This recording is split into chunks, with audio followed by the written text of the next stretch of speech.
Hey everyone, welcome back to Books and Coffee.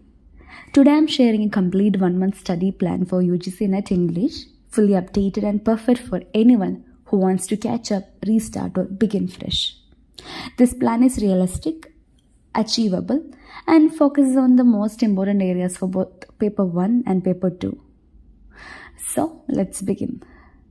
As I already mentioned, this is a 1-month study plan. We are dividing our month into weeks. So this is week-wise plan. So our first week, we are using it for foundation building and high-yield topics. So our goal is to strengthen basics, finish essential theory, and build momentum. So here we are actually spending for paper 2 around minimum 5 hours per day. So 5 hours is the minimum rate. So from 5 to maximum 9 hours you can spend per day for paper 2. So here we are focusing on history of English literature major areas such as Renaissance, Restoration, Romantic Age and Victorian Age in our week 1. So here we are completing the important authors such as Shakespeare, Milton, Wordsworth, Dickens and Tennyson. So you can use William J. Long's or Edward Albert's History of English Literature and try to make 1-page notes per page and do 20 MCQs every day. And paper 1 we are spending minimum 2 hours per day. And in our initial week we are studying teaching aptitude, research aptitude and ICT. Is information and communication technology. So we are just looking at the 3 topics in the initial week. So try to revise 40% of what you studied at the end of the week and try to solve one previous year question paper for paper 2. In our second week, we are focusing on literary criticism and literary theory. So our goal is to master the most scoring part of the exam. So paper 2, we have the topics such as classical criticism, romantic criticism, modern criticism, new criticism, structuralism, post-structuralism, feminism, Marxism and psychoanalysis. So you can use Peter Barry's book and try to make short concept cards and solve minimum 30 to 40 MCQs daily. And paper 1, we are trying to complete, this is not just trying, we should complete comprehension, communication and people development and environment. So 3 topics. You can watch videos, you can look at important poems and at the end of the week attempt 1 mock test for paper 1 and 2 and analyze your mistakes. So let's move to week 3. Week 3 we are considering it for genres, movements and world literature.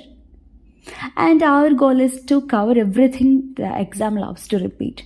For example, we have genres such as poetry, drama, fiction, non-fiction, literary movements like modernism, postmodernism, symbolism, imagism, existentialism, and we have world literature, and in that we have European, American, post-colonial writers, Indian English literature.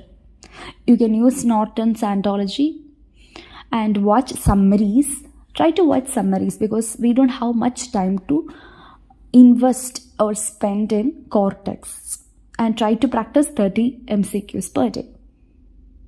And in paper 1, it's all about analytical reasoning. So try to learn logical reasoning, data interpretation and mathematics during the 3rd week.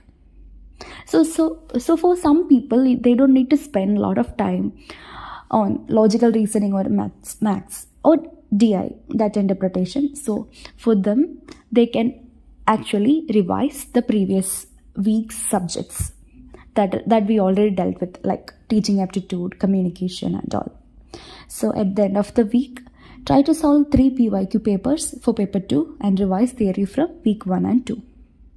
And we have our last week, that is week 4. Try to use it for revision, PYQs and mock tests. And also we have 1 topic that is left behind in paper 1, that is higher education. So try to learn that too as part of theory. So in our week 4, spend your 1 hour for revision and 1 hour for solving PYQs and 30 minutes for paper 1 speed practice.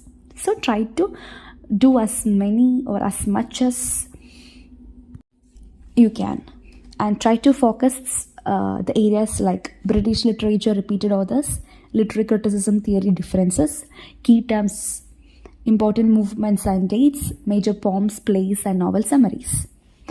So have or attend minimum 3 full-length mocks this week and analyze your mistakes and reread concepts you got wrong.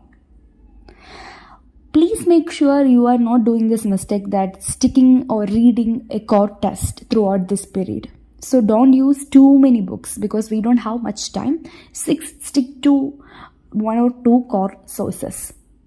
And always revise after every 3 days and make your own small notes. Practice minimum 30 to 50 MCQs daily. And don't forget to not skip paper 1 because paper 1 decides your JRF cutoff. Please try to follow this 1 month plan consistently. So when I'm speaking, you might feel like it's a big burden, but we only have 30 days in our hand. So you really need to go through it. So you really need to spend minimum 12 hours per day for both paper 1 and 2. Then only you can achieve this goal or achieve or cover as much as from the syllabus. So if you follow 1 month plan consistently, you can complete 80% of UGC NET English syllabus in a structured way. So all the best.